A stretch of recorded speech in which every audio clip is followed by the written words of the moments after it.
మాజీ మంత్రి అంబటి రాంబాబు కుమార్తె అంబటి శ్రీజ సంచలన ఆరోపణలు చేశారు. తన తండ్రిపై జరిగిన దాడి వెనుక టీడీపీ ఎంపీ కేంద్ర మంత్రి పెమ్మసాని చంద్రశేఖర్ హస్తం ఉందని ఆరోపించారు. తన తండ్రి గుడికి వెళ్లి తిరిగి వస్తుంటే టీడీపీకి చెందిన కొందరు దాడి చేసే ప్రయత్నం చేశారని అంబటి శ్రీజ దూషించారు. ఈ క్రమంలోనే తన తండ్రి నోరు జారారని చెప్పారు. ఇంటికి తిరిగి వచ్చిన తర్వాత మీడియా సమావేశం ఏర్పాటు చేసి క్షమాపణలు చెప్పినప్పటికీ టీడీపీ గూండాలు దాడి చేశారని శ్రీజ అన్నారు. పోలీసులు రక్షణ కల్పిస్తామని చెప్పి అరెస్ట్ చేశారని ఆవేదన వ్యక్తం చేశారు. తమ ఇంటికి దాడి చేయడానికి ఎంతమంది వచ్చారో అంతకంటే ఎక్కువ మంది మాజీ సీఎం జగన్తో పాటు తమను పరామర్శించేందుకు తమ ఇంటికి తరలి వచ్చారని శ్రీజ చెప్పింది. వెంకటేశ్వర స్వామి అండ ఉన్నంత వరకు తమపై వేసే ప్రతి రాయి పువ్వుగానే మారుతుందని చెప్పారు. నా పేరు అంబటి శ్రీజ. నేను రాంబాబు గారు మూడో అమ్మాయిని. అమెరికాలో ఉంటాను. మా ఇంటి మీద 3 రోజుల క్రితం పెద్ద దాడి జరిగింది. అయితే ఈ దాడి ఎలా మొదలైంది? రాంబాబు గారు గుడికి వెళ్ళి తిరిగి ఇంటికి వస్తుంటే కొంతమంది టీడీపీ వాళ్ళు కర్రలు పట్టుకుని రాళ్లు పట్టుకుని ఫిజికల్ అటాక్ కి వస్తూ థ్రెటన్ చేస్తూ ఆయన రెచ్చగొట్టే ప్రయత్నం జరిగింది. కొంత బూతు పదజాలం వాడుతూ ఒక మహిళ. అన్ఫార్చునేట్ గా దురదృష్టవశాత్తు రాంబాబు గారు అదే మాటని తిరిగి అనేశారు. ఆ స్పర్ ఆఫ్ ద మూమెంట్ లో ఇంటికి వచ్చారు, రియలైజ్ అయ్యారు, ప్రెస్ మీట్ పెట్టారు. ఇంత పెద్ద లీడర్ గా ఉండి నా బ్యాలెన్స్ ని నేను కోల్పోయి ఉండకూడదు, నేను ఆ మాట అనుండకూడదు అని ఆయనకున్న పశ్చాత్తాపాన్ని చాలా క్లియర్ గా వ్యక్తం చేశారు. అయినా వాళ్ళు తృప్తి చెందలేదు. లీగల్ కాన్సిక్వెన్సెస్ ఫేస్ చేస్తానని కూడా ఆయన చెప్పడం జరిగింది. కానీ వాళ్ళకి వేరే అజెండాస్ ఉన్నాయి.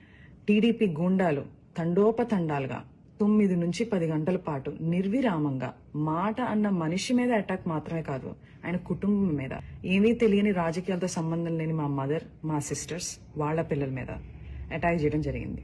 ఇదంతా కూడా ఎగ్జిక్యూట్ చేసింది, ఇంప్లిమెంట్ చేసింది ఎవరయ్యా అంటే ఒక డాక్టర్, సెంట్రల్ మినిస్టర్. అంటే ఆయనకున్న మేధస్సు, ఆయనకున్న ఈవిల్ థాట్స్ ని, ఆ క్షణంలో ఉన్న ఈవిల్ థాట్స్ ని సరైన మార్గంలో పెట్టలేకపోయిందా? రాంబాబు గారిని అరెస్ట్ చేశారు. ఏమని చెప్పి అరెస్ట్ చేశారు? మీకు భద్రత లేదు బయట ఉంటే అని చెప్పి అరెస్ట్ చేశారు. ఆయన ఒక ఎక్స్ మినిస్టర్. సరే, మీకు ఆ గౌరవం ఇవ్వడం ఇష్టం లేదు. ఆయన ఒక సీనియర్ సిటిజన్, 65 నుంచి 70 ఏళ్ల మధ్యలో ఉంటుంది ఆయన వయసు. అయినా కూడా వాళ్ళకి గౌరవం ఇవ్వాలని లేదు. రాక్షసానందం పొందారు. అయితే నాకు అనిపిస్తుంది, ఇంతకు ముందు మా ఇంట్లో వాళ్ళు అమెరికాలో ఉన్నాను, ఫారెన్ కంట్రీలో ఉన్నాను అని చెప్పి నా యోగక్షేమాలు కనుక్కోవడానికి తరచూ నాకు ఫోన్ చేసి మాట్లాడుతుండేవాళ్ళు. ఇప్పుడు ఆపోజిట్ అయిపోయింది సిచ్యుయేషన్. అయితే రోజులని ఒకటిలా ఉండవు. నిన్నటి రోజు ఈ రోజు ఉండదు, ఈ రోజు రేపు రాదు. 4 రోజుల క్రితం మా ఇంటికి ఎంతమంది అయితే జనాలు వచ్చారో అంతకు 10 మంది ఈ రోజు రావడం జరిగింది, ప్రేమాభిమానాలతో.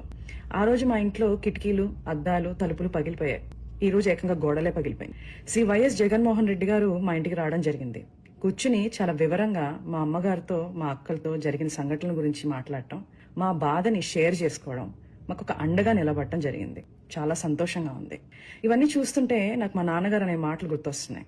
శ్రీ వెంకటేశ్వర స్వామి అండ మాపై ఉన్నంత వరకు మీరు మా పైన వేసే ప్రతి రాయి మా దాకా చేరేసరికి పువ్వుగా మారుతుంది.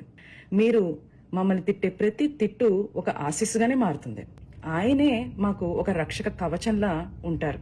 నమస్తే అండి, నా పేరు Ambati Sreeja. Please subscribe to YK TV Network. Please subscribe to YK TV. Please watch YK News. Don't forget to subscribe YK News channel